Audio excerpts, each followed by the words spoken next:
Boa noite a todos. Estamos terminando uma série sobre a Copa do Mundo, né? Nem precisava dizer. Eu confesso que é a primeira vez que vejo uma igreja ornamentada de verde e amarelo. Não vejo nada de mal nisso, mas é a primeira vez que eu vejo, né? E fica bem interessante. E se isso de alguma forma atrai pessoas para Jesus, Deus seja louvado por isso. Deus seja louvado. Ontem ainda preguei em uma igreja aqui perto, em Porto Alegre, sobre a maneira como Jesus lidava com as circunstâncias. E nós adventistas, às vezes, somos muito vaidosos da nossa verdade pura e irretocável, e é de fato, e eu tenho realmente motivos para ser orgulhoso disso. O que eu não posso é me fiar somente nisso, e dizemos assim, não precisamos fazer ou ter nenhum tipo de estratégia. Basta abrir a palavra, e as pessoas às vezes não vêm porque não querem, porque são uns perdidos, porque só querem coisas que o mundo oferece, e por isso não vem aqui. E Jesus não agia assim.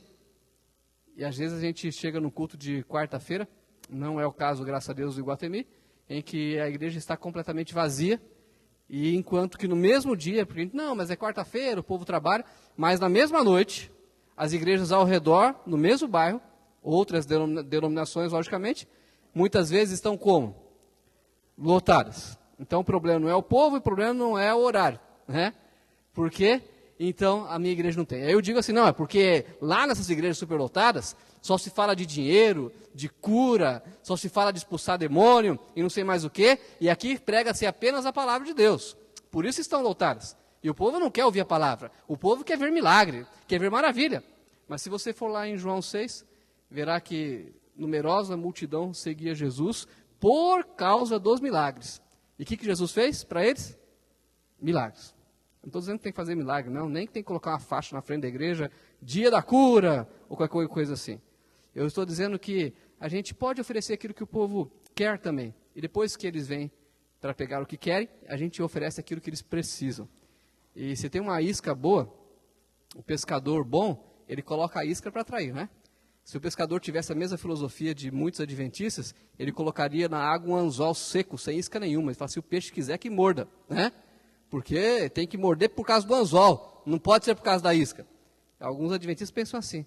E o Iguatemi tem colocado uma isca fantástica, para mim é a melhor isca. Ela é muito boa para pegar até adventista, que é comida, né?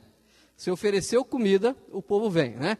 O problema é que vem muito adventista, que o adventista gosta de comida, não sei o que acontece. Um dia a gente vai fazer um estudo, porque o adventista gosta de se alimentar bem, né?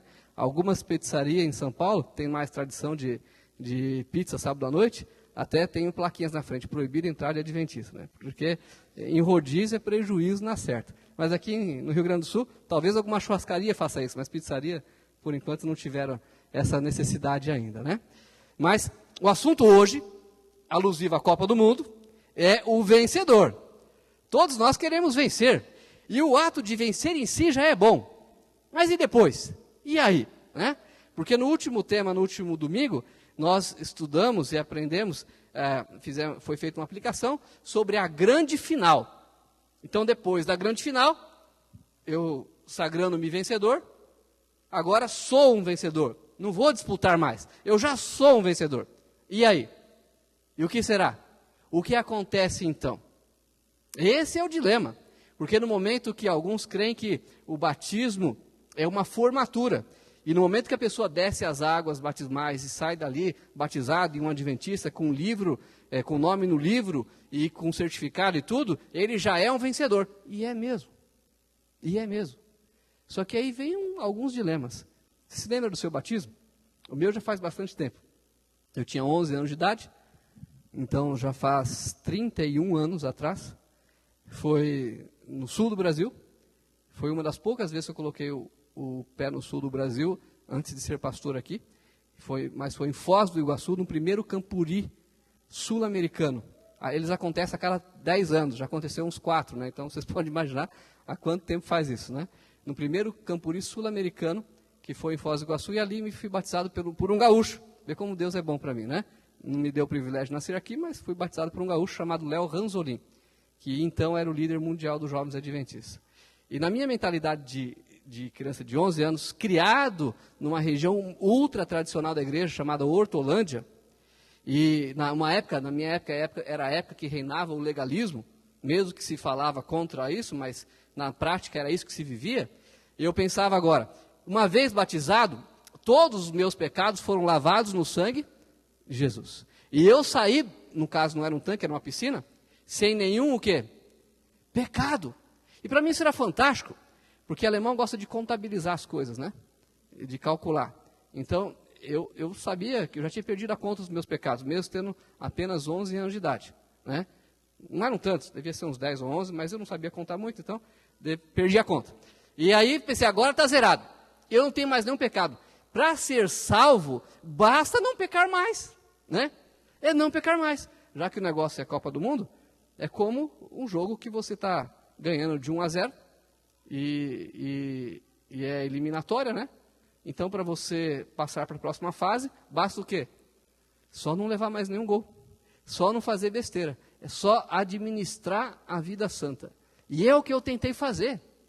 Pensei, um guri de 11 anos, não tenho tantas tentações assim, é só não pecar mais. E estou feito. E comecei a me controlar. Primeiro dia não pequei. Não pequei.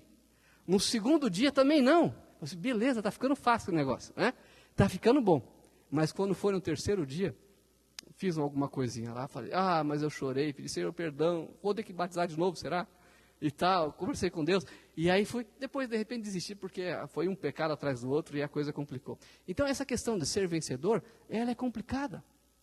O problema não é chegar lá, o problema é o quê? É se manter, é permanecer. Esse é o ponto. Os judeus, eles se achavam vencedores. Judeu e adventista têm muito em comum. Ambos se acham e não são grande coisa. Todo respeito, né? Mas ambos se acham. E o judeu achava que já era assim, mais santo. E Jesus, quando veio aqui à terra e formou uma equipe, ele chamou todos eles, eram judeus. E todos eles se achavam. E tinha uma figurinha especial ali, que eu quero meditar um pouco com você sobre essa pessoa. O nome dele era João. João, ele era conhecido na Bíblia também como o discípulo amado, o discípulo amado.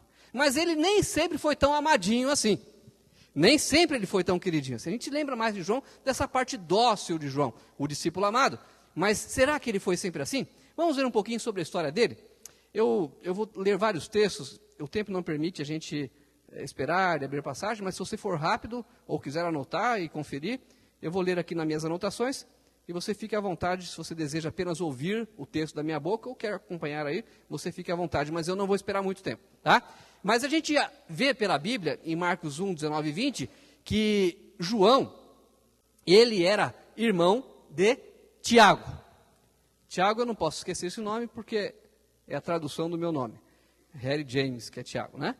Tiago e João eram irmãos. E ambos eram filhos de um homem, cujo nome... Eu não sei porquê, não tem muita criança com esse nome, mas é um nome que poderia ser usado, e fica a dica. Zebedeu era o nome do pai deles, né? Zebedeu. E Zebedeu, ele era um empresário da pesca. Ele tinha barcos de pesca numa vila de pescadores.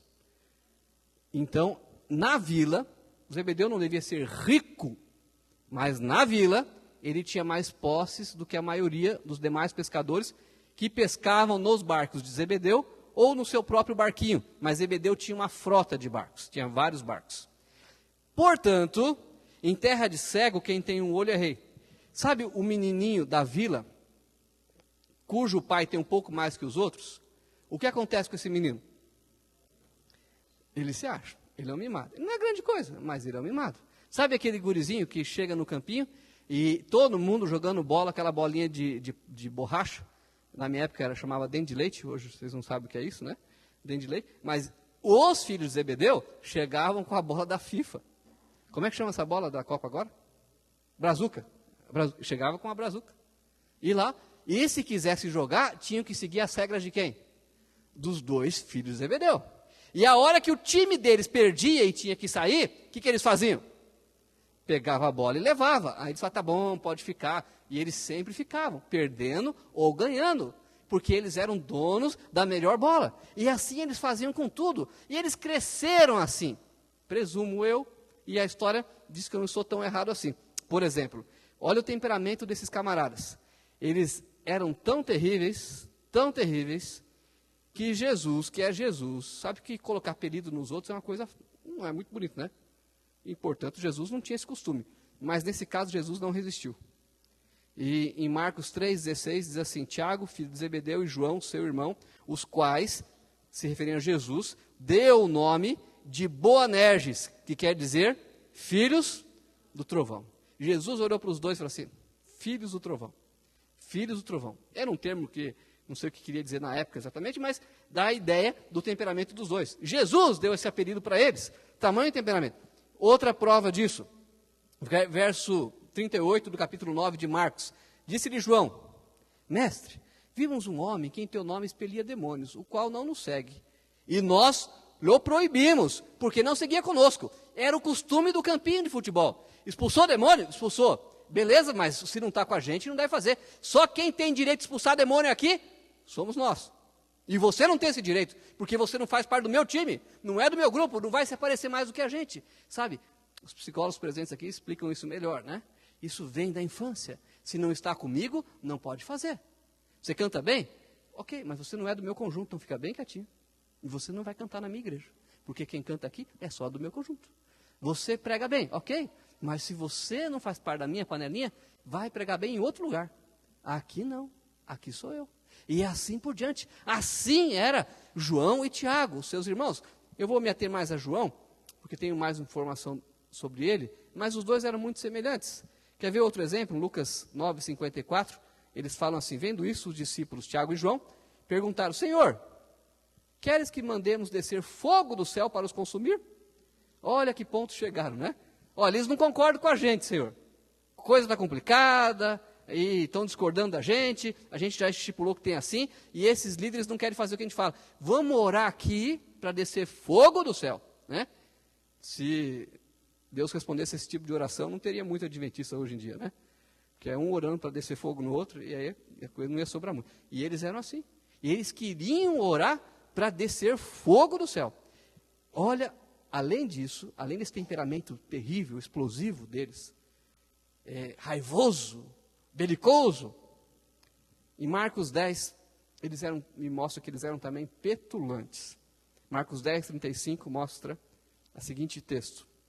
Então, se aproximando dele Tiago e João, filhos de Zebedeu, dizendo, mestre, queremos que nos conceda o que te vamos pedir. E aí Jesus, educado como sempre, diz, ok? O que queres que eu vos faça? E aí eles falam, não sei se disseram isso, mas poderiam ter dito, coisa pequena, no verso 37. A única coisa que nós queremos é permite-nos que na tua glória nos assentemos só um à direita e outro à esquerda, lá no céu. Tá? Então, não sei onde é que Deus e o Espírito Santo querem sentar, mas a gente senta um à direita, outro à esquerda do Senhor. Aí os outros lugares você pode dar para os outros se quiser.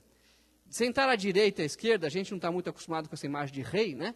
Mas para eles que estavam, significava o quê? Simplesmente os dois cargos mais importantes que houver no universo, no caso, que era Deus, o Jesus, o rei, né? Os dois cargos mais importantes, o Senhor dá para a gente.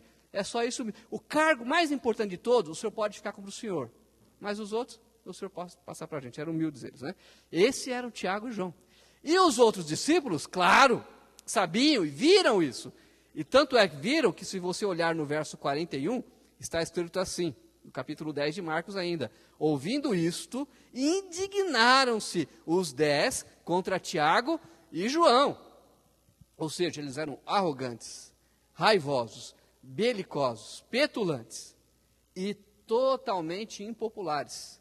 Ninguém gostava deles, isolados. Sabe quando a pessoa quer parecer mais do que os outros, quer ser mais do que os outros, se acha mais do que os outros? Talvez por força de dinheiro ou por outro tipo de influência, ele consiga alguma coisa por algum tempo, mas ele nunca vai conseguir o coração dos demais. E os demais não gostavam deles. Não gostavam deles. E talvez se eu fosse o líder desse grupo, pastor, por exemplo, eu também não gostasse. Eu também não gostasse. Porque eu não sei você, mas a minha tendência é de não gostar de gente arrogante. Quantos aqui gostam de gente arrogante? Deixa eu ver a mão. Então vocês são parecidos comigo, né? São parecidos comigo. A gente não gosta de gente arrogante. E a minha tendência, então, humano como sou, se fosse eu o líder do grupo, eu ia dar um jeito de excluí-los. Mas Jesus, ainda bem, Jesus não fez isso. e ocorreu a transformação. E é aqui que eu quero chegar. Porque nós todos somos mais do que vencedores em Cristo Jesus. Olha a transformação. Aquele João, o filho do trovão, ele se tornou um evangelista destemido, um poderoso pregador, um grande escritor. Depois de Paulo, foi o que mais escreveu no Novo Testamento. O mais importante profeta do Novo Testamento. E um dos mais importantes da Bíblia, escreveu o Apocalipse. O último, dos discípulos a morrer. A referência do cristianismo. A última referência de um homem que viveu com Jesus foi João. O João, discípulo amado. Homem de confiança de Jesus. Em Lucas capítulo 22, verso 8, diz que Jesus, pois, enviou Pedro e João, dizendo: ide preparar-nos a Páscoa, para que comamos. Jesus já o tinha como homem de confiança. Mas a melhor definição para João, que nós encontramos na Bíblia, espiritualmente falando, é dada pelo próprio Jesus, que deu a ele o apelido de Filho do Trovão, deu também a ele um outro apelido, o discípulo amado. Em João 19, 26, nós vemos, vendo Jesus sua mãe, e junto a ela o discípulo amado, Jesus disse: mulher, eis aí o teu filho. Sabe, a prova de que Jesus realmente mudou o João, é que no momento da sua morte, em que a sua mãe ficaria desfilhada, ele entregou a sua mãe aos cuidados de quem? João. Você entregaria a sua mãe aos cuidados de qualquer um? Ele foi escolhido a dedo. Era a pessoa com melhor temperamento para cuidar da sua mãe. Da sua mãe. Era outra pessoa. Como é que se deu essa transformação? Eu fiquei, assim, encucado, e não só preocupado, mas interessado no assunto, porque eu também quero ser transformado. Eu talvez não seja, assim, um filho do trovão hoje, apesar na minha infância terem me dado esse apelido. Claro, foi uma injustiça até hoje. Faço tratamento para resolver isso, porque não merecia. Mas eu tinha um irmão, na mesma idade que eu, praticamente, um ano mais novo. E ele, como ele era mais novo, ele teve o privilégio de pegar meus pais já mais experientes. Então foi melhor alimentado. E cresceu tanto quanto eu, e logo depois mais do que eu. Né? Quem o conheceu, sabe que ele continuou crescendo. Até pouco tempo atrás, não tinha parado ainda. Ele deve ter uns 140 quilos, o meu irmão. E mais alto que eu, bem mais forte. Mas na infância éramos mais ou menos parecidos fisicamente. E a gente andava por aquela região de Hortolândia, numa época que Hortolândia era mais uma fazendona, assim, com as casas espalhadas. E a gente gostava de brincar na natureza e tal. E aprontávamos coisas de crianças, coisas inocentes. Nem me lembro mais o que fazia, mas eu sei que a comunidade nos apelidou de Filhos do Trovão, naquela região. Né? Com certeza, como já falei, algo assim exagerado para duas crianças pequenas que não fazem mal a ninguém. Mas aconteceu. Então, por isso eu tenho muito interesse nessa história. O que aconteceu com João? Qual foi essa transformação? E aí, achei alguma coisa que eu quero partilhar com os amigos aqui presentes e aqueles que estão nos assistindo. 3 razões. Com certeza existem outras, mas achei 3. A primeira delas está em Marcos 13, que diz que eles tinham interesse em aprender mais. Lá diz o seguinte, parece algo indireto, mas para mim é significativo. Marcos 13, verso 3 e 4 diz assim: no Monte das Oliveiras, de fronte do templo, achava-se Jesus assentado, quando Pedro, Tiago, João e André, está ali Tiago e João, lhe perguntaram em particular: dize-nos quando sucederão essas coisas e que sinal haverá quando todas elas estiverem para cumprir-se? Lembra de São Mateus 24? Os sinais da volta de Jesus? Esse capítulo da Bíblia existe. Nós conhecemos esses sinais porque 4 discípulos, entre eles João e Tiago, perguntaram para Jesus em particular: Jesus, fale mais sobre essa questão de sinais. E Jesus falou. Eles queriam saber mais. O cristão, ele precisa ter isso: fome e sede de justiça. Buscar-me-eis e me achareis quando o quê? Me buscares de que jeito? de todo o coração. Eles queriam saber mais. Eles eram sim filhos do trovão, eram sim terríveis, temperamentais, arrogantes, petulantes, sim, eram tudo isso. Os outros também, Pedro, é a mesma coisa. Porém, eles tinham interesse em aprender mais. Não é esse o ponto. Por favor, alguns pregadores têm histórias terríveis para contar do passado, que foram drogados, levaram um tiro, levanta a camisa e mostra buraco de bala. Eu não tenho nada disso. Se eu levantar a camisa aqui, o único buraco que tem é no meu umbigo, né? Que com o tempo está cada vez mais fundo, não sei porquê, né? Mas não tem mais nada, não tem nada dessas histórias assim para contar. Minha vida foi mais ou menos normal. Mas a minha infância tinha as coisinhas, peripécias, de, como falei, de adolescente. E eu me lembro, na época de internato, fui expulso de alguns internatos adventistas. Claro, tem uma história de injustiça por trás, eu poderia um dia contar para vocês, e vocês vão provar que foi uma injustiça, cada caso. Mas não vamos entrar no mérito, o fato é que acontecia isso. E entre um castigo e outro, e entre uma valeta e outra que eu era obrigado a cavar, nasci na época errada, né? Que se fosse hoje, ninguém poderia fazer isso, porque seria... Tem um monte de lei hoje que proíbe, né? Mas eu nasci numa época que podia fazer isso. Aliás, era até meritório fazer isso na minha época. Então, eles me davam muitos castigos. E entre uma valeta e outra, eu nunca deixei de fazer o meu ano bíblico, estudar minha lição e a meditação. Quando fui fazer teologia, já tinha lido aquele adolescente revoltado, um jovem revoltado, né? E que foi expulso de vários colégios, já tinha lido a Bíblia 13 vezes. Depois que cheguei no colégio até hoje, não li mais 13. Já li algumas vezes, mas não li o número de vezes que havia lido na minha adolescência e juventude. Porque eu tinha fome e sede de aprender mais. Sabe, amigos, não importa se você ainda é um filho do trovão. Não importa se você ainda tem falhas de caráter. Jesus te ama, mas Ele precisa que você tenha fome e sede, tenha vontade de aprender, de estudar. E Ele sempre satisfaz o interessado em crescer, em aprender. Sempre. Ele tem prazer nisso. Há uma segunda característica interessante nesses três. São apenas 3 pontos. A segunda me diz que João, juntamente com seu irmão Tiago, e também Pedro, eles costumavam ter momentos de atividades exclusivas com Jesus. Tinha um momento do grupo, com os 12, mas havia momentos que somente esses 3 estavam com Jesus. Eles tinham mais intimidade com Jesus do que os outros. Será que é por acaso que eles se destacaram? Tem você momentos de atividade exclusiva com Jesus? De intimidade com Ele? Sabe, vir à igreja é bom. Ninguém se converte na igreja, não se iluda. Eu tinha essa ilusão como pastor, não tenho mais. Ninguém se converte na igreja. Mas às vezes na igreja se dá um startzinho, te dá assim um cliquezinho que te faz, em casa, ter um momento de encontro com Jesus e se converter. A conversão se dá num momento particular, na hora que você fecha a porta, na hora que você dobra o joelho, na hora que você chora com Deus. Não para se aparecer, porque está lá só você e Deus. Não para atender um apelo e não passar vergonha, porque está ali só você e Deus. É ali que Ele trabalha, é você e Ele em particular. Os cristãos verdadeiros têm esses momentos de intimidade particular com Ele. O culto familiar é essencial, e eu prego sobre isso. O culto, já falei, maior também, importante como esse aqui hoje na igreja. Mas sem um momento particular com Deus, você não tem nada, nada, nada. João tinha isso. Intimidade com Jesus.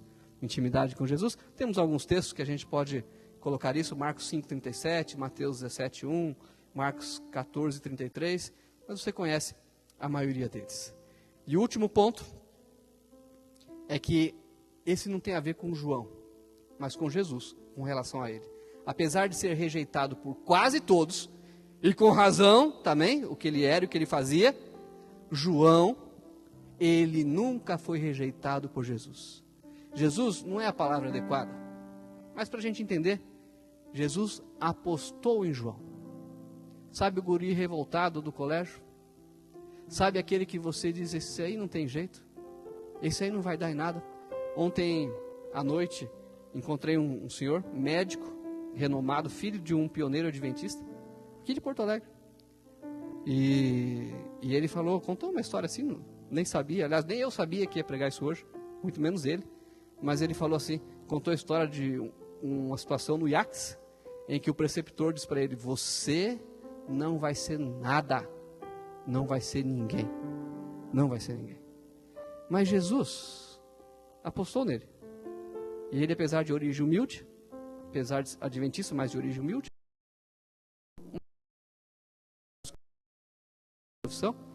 mas não posso dizer que ele se tornou um ninguém. Ninguém pode dizer isso. Ele é alguém que serve, é muito útil à sociedade. Jesus olhou para João e viu o que tinha lá dentro do coração. Lembra da história de Samuel? Quando ele foi ungir o rei de Israel no lugar de Saul? E apareceram os irmãos, os filhos de Jessé, os irmãos de Davi, e esse não, esse não, esse não. E Deus sempre falava, esse não é, apesar de você achar que é, porque Deus não vê como o homem vê. A gente sempre aplica esse texto no seguinte aspecto. Não, Deus vê o quê? O coração. E é verdade, e pode ser aplicado. Mas para mim essa não é a aplicação mais importante. Deus vê, é mais do que isso. Porque o coração de João, quando Deus olhou para ele e o chamou para ser discípulo, era um coração podre, terrível, não tinha nada lá dentro. Não é o caso de Deus ver o coração, é que Deus não vê como o homem vê, porque o homem vê currículo. Quando você vai numa empresa, você sempre entrega um currículo. O que é currículo? É a sua história daqui para quando? Para trás. O homem sempre olha o passado da pessoa, a história dele. E Jesus, quando olha para mim, ele não olha o meu passado. Ele olha aquilo que eu posso o quê? Ser nas mãos dele. Aquilo que ele pode fazer através de mim. A maneira como ele pode me usar. Então ele gosta de olhar para mim e ele gosta de fechar os olhos e imaginar o Harry submisso ao Espírito Santo. O que o Harry submisso ao Espírito Santo pode ser? O que o Harry submisso ao Espírito Santo pode fazer? Então é esse o Harry que Jesus, entre aspas, aposta. É esse o Harry que ele se sacrifica por ele. É esse o Harry que ele quer ajudar, que ele confia. E é assim com cada um de nós. Deus não vê como o homem vê. Deus não vê o seu passado, a sua história, mas ele vê o que você pode fazer. Como diria Spurgeon, ainda está para surgir um homem que fará coisas fantásticas, que nunca foram feitas no passado, se colocar à disposição de Deus. Amigos, Deus faz isso por você, Ele confia em você. E foi isso que Ele fez por João. E é isso que Ele faz por cada um de nós. Apocalipse capítulo 2, verso 10, diz assim. E quem escreveu isso foi João. Claro que citando Jesus, mas foi João. Ser fiel até a morte e dar-te a coroa da vida. E no capítulo 2, verso 7, ele diz assim. Quem tem ouvidos, ouça o que o Espírito diz às igrejas. Ao vencedor, dar-lhe-ei que se alimente da árvore da vida, que se encontra no paraíso de Deus. Ao vencedor. Vocês são vencedores.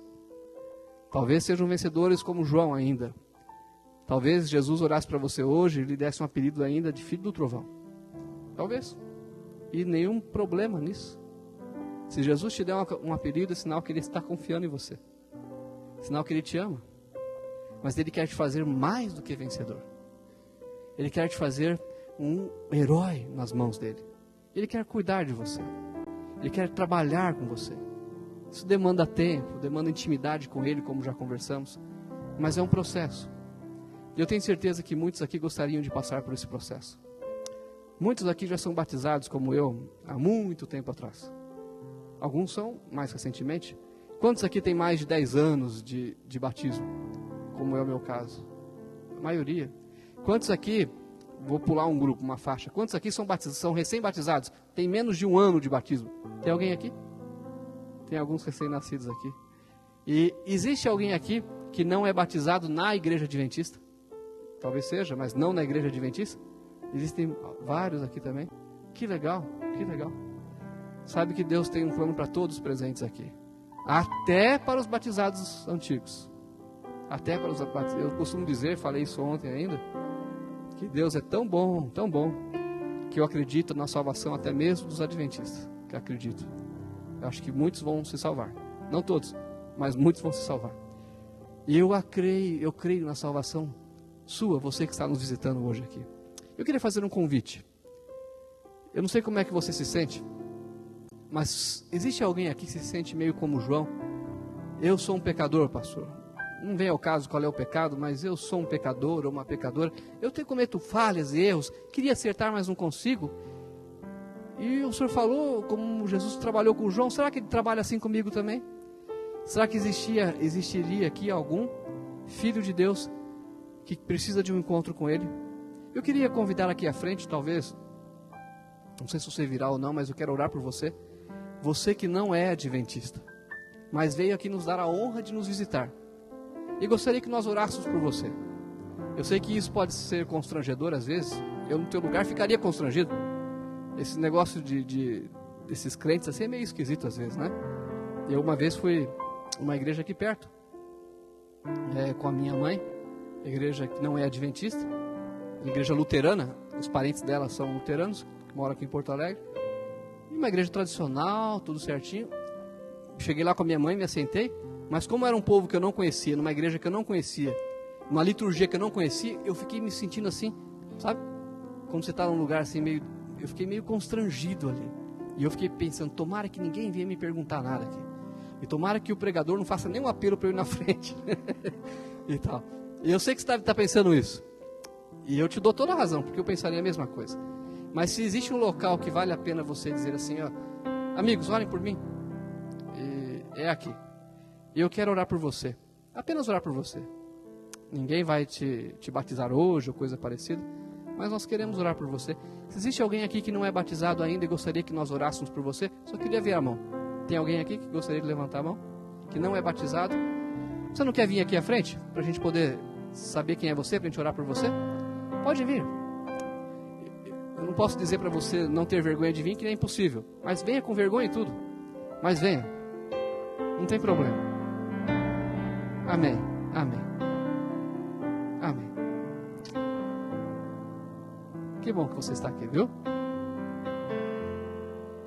O mesmo Jesus que trabalhou com João vai trabalhar com você, que com certeza é muito melhor do que João. Era. Grandes coisas fará por você também. Eu queria fazer mais um apelo. Será que há alguém aqui que já se batizou como eu, na minha época de infância, e assim como eu começou a contabilizar pecado, em vez de contabilizar amizade com Jesus, e de repente desistiu de contar os pecados, porque eram muitos, e meio que chutou o balde, mas foi vivendo por inércia e continua na igreja, mas meio que apenas se empurrando, e gostaria de ter um reencontro com Jesus? Existe algum adventista aqui assim, que quer ter um reencontro com Jesus e dizer, Senhor Jesus, ainda sou um filho do trovão, depois de 5, 10, 20 anos de batismo, continuo. Está na hora de parar com isso e passar de filho do trovão para discípulo amado. Será que existe algum adventista filho do trovão? Vem aqui à frente, que quer passar de filho do trovão para discípulo amado. Eu gostaria de orar por você também. Como eu falei, há esperança até para os adventistas. Amém. Amém. Que bom que você veio. Que bom que você veio. Nós vamos ouvir uma música agora especial para vocês que vieram aqui à frente. Se depois, durante a música, alguém quiser se juntar, fique à vontade. E depois eu quero orar por vocês, depois dessa música.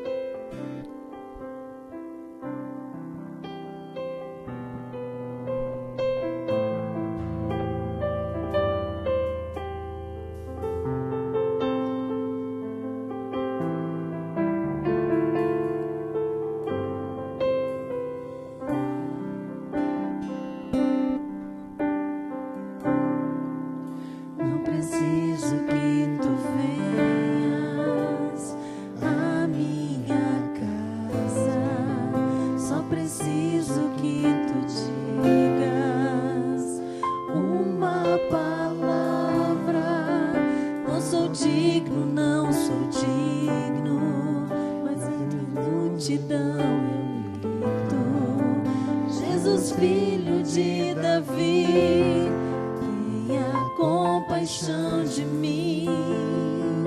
Eu sei que tu podes, sei que as tuas eres, podes me modificar. Eu sei que tu podes, Senhor, se quiseres, podes me purificar.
sei que tu podes, Senhor, se quiseres,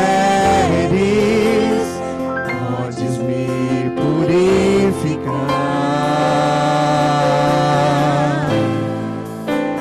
Eu sei que tu podes, Senhor, se quiseres, podes me purificar. Me cura, Senhor, me cura, Senhor, manifesta em mim as tuas obras. Em Jesus te peço agora, me cura, Senhor, me cura, Senhor.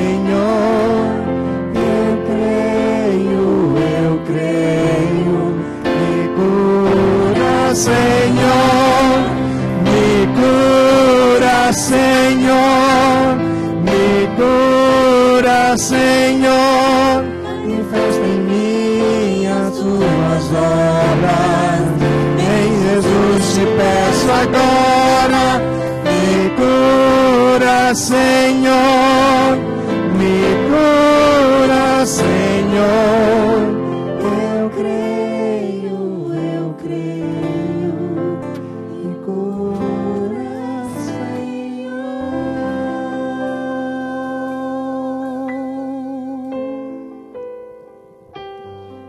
Assim como você está, feche os olhos, convido os demais para ficar em pé. Nós vamos continuar cantando, mas eu quero que vocês fiquem em pé para interceder comigo em pensamento por esses que vieram à frente. Senhor Deus, estamos nesse clima de louvor, de adoração, de oração, para cumprir aquilo que combinamos, que iríamos orar por esses que vieram à frente. Eles não são melhores do que os demais, ao contrário, se acham piores, porque estão dizendo: Senhor, nós carecemos da Tua graça, do Seu poder e da Sua misericórdia. E isso me prova que também não são piores, são tão pecadores como qualquer um aqui presente. Mas nós todos queremos pedir uma bênção especial a eles. Por favor, abençoe esses que não são membros dessa igreja, mas mesmo assim nos dão o privilégio, a honra de estar aqui conosco. Nós agradecemos muito, Senhor, porque em algum momento durante o dia eles aceitaram esse convite de um parente, de um amigo, ou quem sabe até de um programa de televisão, e estão aqui hoje. Leva-os em paz, leva-os de tal forma para casa que eles possam ter certeza que passaram alguns minutos na Tua presença, e o Senhor possa continuar com eles durante toda a semana, e eles possam voltar aqui num próximo culto para se reencontrar conosco, seus amigos, e com o seu grande amigo maior que é Jesus. Mas há um grupo muito querido, especial também, que deu um passo muito ousado, apesar de serem adventistas mais antigos, talvez até líderes de igreja, estão dizendo: Senhor, continuo quase tão pecador quanto algum tempo atrás. Eu continuo ainda um filho do trovão, apesar de ser israelita, adventista, guardador do sábado, devolvedor do dízimo e etc. Mas o meu coração ainda é sujo de alguma forma. Nos perdoe. Nós não queremos nem almejamos, por enquanto aqui nessa vida, sermos completamente perfeitos, mas almejamos ser considerados seus discípulos amados. Queremos, Senhor, ser mudados, transformados, ter um temperamento diferente, a tal ponto que, se necessário fosse, o Senhor confiaria até a própria mãe aos nossos cuidados. Abençoe esses teus filhos, Senhor, e abençoe também todos os demais, quer sejam adventistas ou não, que não vieram à frente, carecedores também das suas bênçãos e da Tua graça. Cuide de cada um deles e aceite o louvor que vamos cantar agora, em nome do Senhor Jesus. Amém, Senhor. Amém.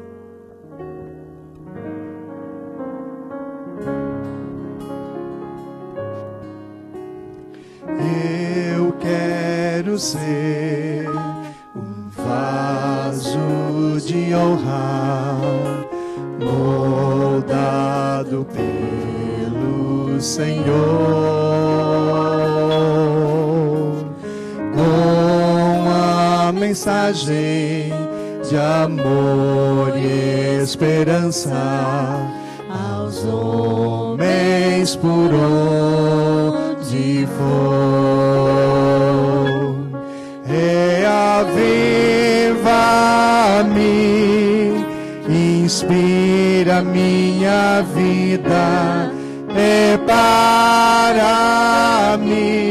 pra fazer o teu querer, aprofunda-me em teu poder e graça, pra honrar o teu nome, Senhor.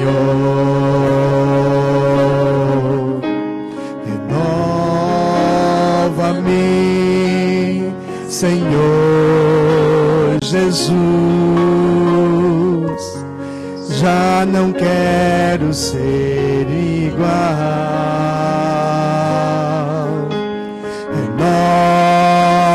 Renova-me, Senhor Jesus, põe em mim teu coração, porque tudo que há dentro de mim necessita ser mudado, Senhor, porque tudo que há dentro do meu coração necessita mais de ti.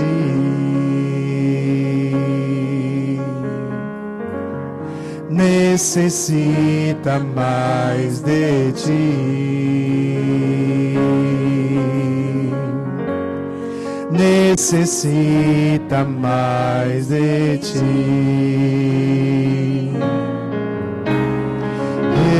Eu quero ser um vaso de honra, moldado pelo Senhor,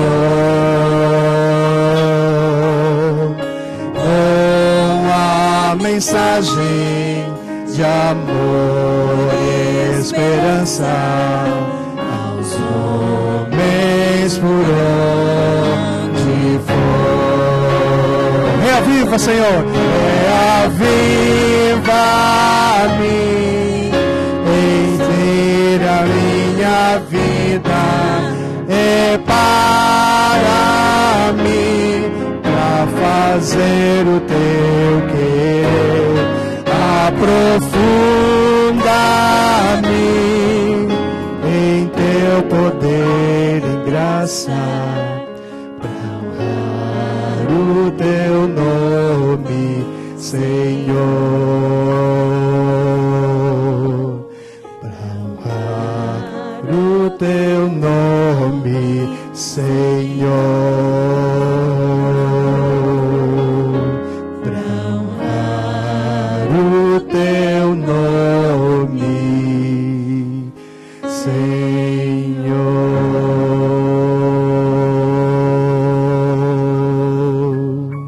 Amém? E agora, ao sairmos daqui, possamos sair com o pensamento renovado. Vamos recomeçar.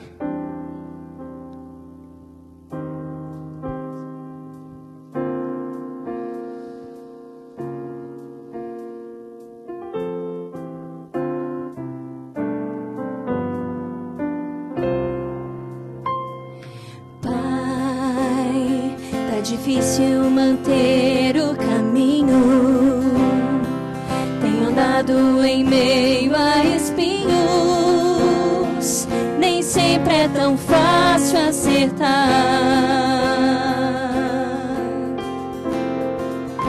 Pai, emoções descalçam os meus pés, me roubando em meio a cordéis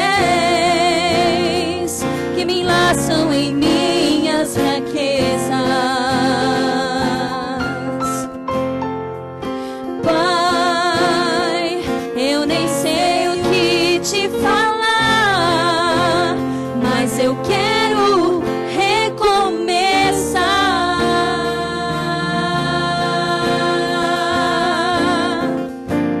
Me ajuda nesse instante, preciso da tua mão, vem me levantar. Faz-me teu servo, Senhor, me livra do mal. Quero sentir o teu sangue curar-me. Agora, meu Senhor, vem restaurar-me. Preciso da tua mão, vem me levantar. Faz-me teu servo, Senhor, me livra do mal. Quero sentir o teu sangue curar-me. Agora, meu Senhor, vem restaurar-me. Pai, tá difícil manter o caminho. Tenho andado em meio a espinhos. Nem sempre é tão fácil acertar.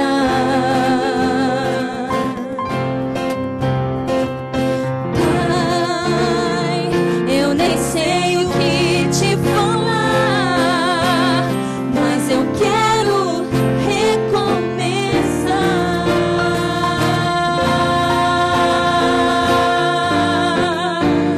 Me ajuda nesse instante, preciso da tua mão, vem me levantar. Faz-me teu servo,